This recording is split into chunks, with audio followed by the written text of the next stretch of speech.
बिस्मिल्लाहिर्रहमानिर्रहीम। अस्सलाम वालेकुम नाजरीन, मेरा नाम अब्दुल्ला है और आप देख रहे हैं इन्फॉर्मेशन के एस से मेरा यूट्यूब चैनल।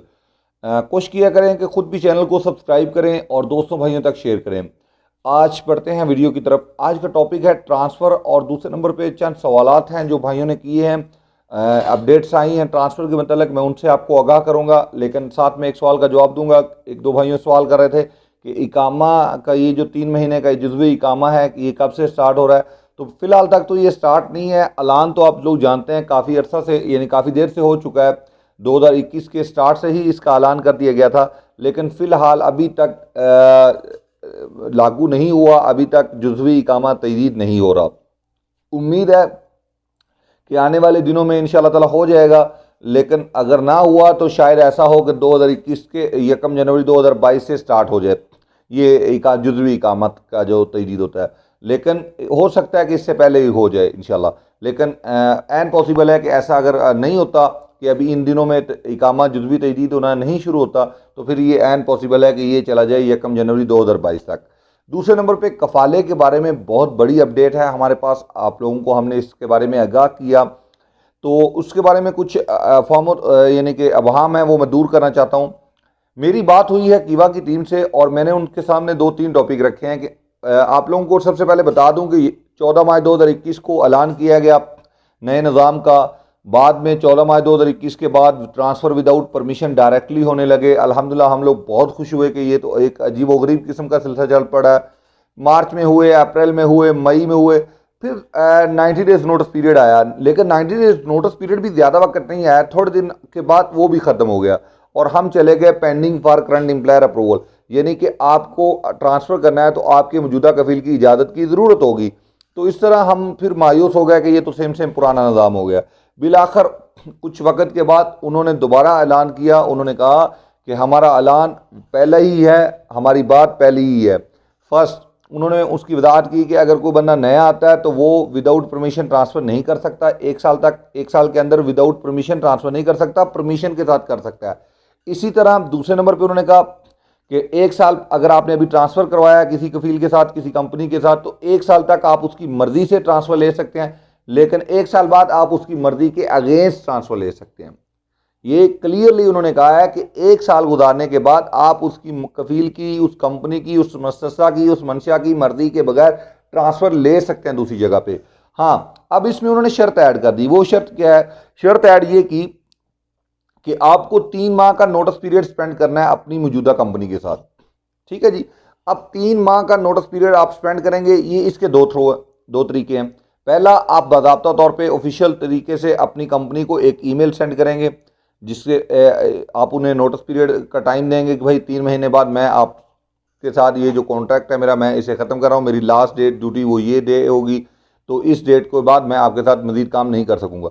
ठीक है जी, मैं दूसरी कंपनी ज्वाइन करूँगा, नेक्स्ट कंपनी, या जो भी आप ना भी लिखें तो आप जैसे अपना रिज़ाइन लिख दें कि मैं आपके साथ मेरा लास्ट डेट ड्यूटी का ये होगा। अब यहाँ पे सवाल ये है कि नया निज़ाम जो लागू होगा वो होगा 1 जनवरी 2022 से या 22 फरवरी 2022 से। ये मेरी बात ज़हन में रखें, इसकी 2 डेट्स हैं, 1 जनवरी भी नहीं है, 1 जनवरी या 22 फरवरी 2022 को ये मुकम्मल तौर पे लागू होगा निज़ाम और इसी पे अमल करेंगे। अब है कि जो भाइयों का अब कॉन्ट्रैक्ट अनकरीब आ रहा है तो वो चाहते हैं कि अभी वो क्या करें, क्या वो अभी रिक्वेस्ट मंगवाएं? नहीं, वो अभी जस्ट रिज़ाइन दें, ऑफिशियल तरीके से कंपनी को ईमेल कर दें कि भाई हम आपके साथ इस डेट के बाद 3 महीने का उन्होंने नोटिस दे दें, 3 महीने की डेट दे दें कि इस डेट के बाद हम आपके साथ काम नहीं करेंगे, ये लास्ट डे है हमारा ड्यूटी का। ठीक है जी, ये एक तरीक़ेकार हो गया।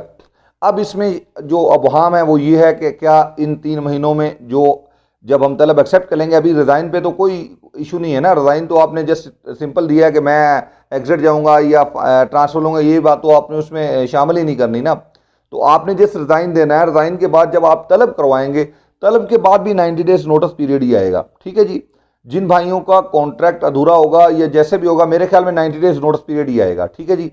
तो 90 डेज़ नोटिस पीरियड जब आएगा तो इस बीच कफील हरूप लगा सकता है, एग्जिट लगा सकता है। तो इसका उन्होंने क्या कहा, कीवा की टीम जो बोल रही है वो ये बोल रही है कि जब ये निज़ाम लागू हम करेंगे, साथ में ये करेंगे कि अब 90 डेज़ नोटिस पीरियड आ गया, कफील हरूप या एग्जिट लगाता है तो ये तलब एक्सेप्ट हो जाएगी ऑटोमेटिकली, आप फौरी तौर पे ट्रांसफ़र कर लेंगे। ब्लाक की सूरत में ये तलब जो है ये एक्सेप्ट हो जाया करेगी फौरी तौर पे।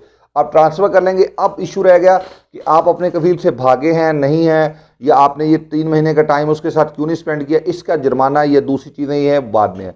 उन्होंने इस पर वजाहत दी है कि इसका जुर्माना जो है, अगर आप ये 3 महीने टाइम स्पेंड करके जाते हैं और आपका कॉन्ट्रैक्ट 2 साल का है और आप 1 साल बाद ट्रांसफ़र ले रहे हैं, तो आपको बेसिक 2 सैलरी जो है अपनी वो पे करना पड़ेगी अपनी कंपनी को, ठीक है जी, थ्रू ऑन गवर्नमेंट के हुक्म के बाद, ठीक है जी। या आपका अगर ज़ाती तौर पे मामला हल होता है तो वो एक अच्छी बात है जी, ठीक है जी। तो इस तरह से आप दूसरी कंपनी में ट्रांसफ़र ले लेते हैं। अगर आपका कॉन्ट्रैक्ट फॉर एग्जांपल ख़त्म हो रहा है और आप end of contract before 3 month आप उन्हें नोटिस दे देते हैं कि भाई मेरा कॉन्ट्रैक्ट की जो लास्ट डेट है, इसके बाद मैं आपसे कॉन्ट्रैक्ट रीन्यू नहीं करूँगा, लिहाजा मैं नई कंपनी को ज्वाइन कर लूँगा। तो आपने फिर उसी हिसाब से अपनी तलब करवाएंगे, उसी हिसाब से आपका ट्रांसफ़र होगा। अब याद रखें, यहाँ पे कुछ अभी भी बातें हैं, बहुत सारी बातें हैं जो जिनका आपके लिए जानना बहुत ज़रूरी है। अब कॉन्ट्रैक्ट करते वक्त आप देखते नहीं हैं कि कॉन्ट्रैक्ट में क्या लिखा है, आप उसे जस्ट एक्सेप्ट कर लेते हैं। अब उसमें लिखा होगा कि अगर आप विदाउट परमिशन ट्रांसफ़र करेंगे तो हमें कंपनी को 20,000 रियाल दोगे, 30,000 रियाल दोगे, तो आप अटक जाओगे मेरा भाई। नए निज़ाम का आपके साथ कोई तल्लक नहीं होगा। फिर आप इसमें ये जो आपका इत्तफाक हुआ, इसे वो कोर्ट में चैलेंज करेंगे, आपको ये पैसा देना पड़ जाएगा। एक पेपर होता है सनद अमर, अगर आप उस पर बसमा लगा देते हैं, वक्ती तौर पे आपको मालूम ही नहीं है, सफ़ेद पेपर पे बसमा लगा देते हैं। मेरे सामने हज़ारों ऐसे केस आए हैं जिनका यही सिलसिला है और यही मसला पेश उनके सामने आया है। उन्होंने अपने कफ़ील का 1 रियाल नहीं देना, जस्ट विदाउट परमिशन ट्रांसफ़र करवाया और कफ़ील ने उनके ऊपर 20, 25, 30,000 रियाल लगा दिया और महकमा हुक्म जारी कर चुका है कि ये पैसे आपको देने ही देने हैं। तो मेरा भाई इन चीज़ों से बचें। मुस्तकबल सऊदी अरबिया में बहुत ज़बरदस्त, बहुत सुनहरी है आपका, लेकिन आपकी गलतियां, आपकी मासूमियत हमें तबाही और बर्बादी की तरफ ले जाएगी और हमारे लिए मुसीबतें पहले से भी ज़्यादा बना देंगी, क्योंकि अब ये लोग अपना दिमाग इस्तेमाल करेंगे। जब भी कुछ इस तरह के लॉ आते हैं, कानून में तब्दीली होती है, तो ये लोग लायर से बात करते हैं कि हम अब इस लॉ में, इस कानून में रहते हुए कैसे जंजीरों से अपने वर्कर्स को जकड़ सकते हैं। तो वो फिर इस तरह के हल बताते हैं कि आप कॉन्ट्रैक्ट में ऐसी शर्तें लिख दें जिससे ये ट्रांसफ़र नहीं कर सकें, आप इनसे सनद अमर पे साइन बसमा लगवा लें ताकि अगर ये ट्रांसफ़र करें विदाउट परमिशन तो आप इसे चैलेंज कर दें। तो मेरा भाई खुदा के लिए, अगर आपके सर पे कुछ तलवार लेके भी खड़ा हो ना, तो सनद अमर पे बसमा या साइन नहीं करना, ये गलत चीज़ है, ये आपके लिए बाद में मुसीबत बनेगी, एक चीज़। दूसरे नंबर पे सफ़ेद पेपर पे किसी कीमत पे साइन बसमा नहीं करना, ठीक है जी, ये भी याद रखें। तीसरी चीज़, किसी भी पेपर पे साइन बसमा करने से पहले उसे स्टडी करना है, पढ़ना है। अगर आपको पढ़ना नहीं आता, किसी दोस्त भाई को बोलें कि वो आपको पढ़ के दे, फिर उस पर साइन बसमा करें।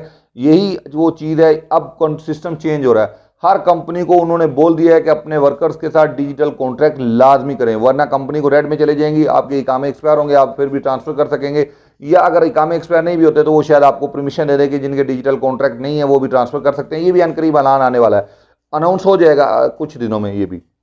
बहरहाल नया निज़ाम लागू होगा 1 जनवरी 2022 से या 22 फरवरी 2022 से, इन 2 डेट्स में ये निज़ाम लागू हो जाएगा। उन्होंने 2 टोक अल्फाज में कहा है कि अगर कोई कानून, साबका कानून नए कानून के आड़े आता है तो पुराना जो कानून है वो कलअदम तस्वर किया जाएगा, पुराना जो कानून है वो ख़त्म तस्वर किया जाएगा, नए कानून पर अमल करके फैसला किया जाएगा।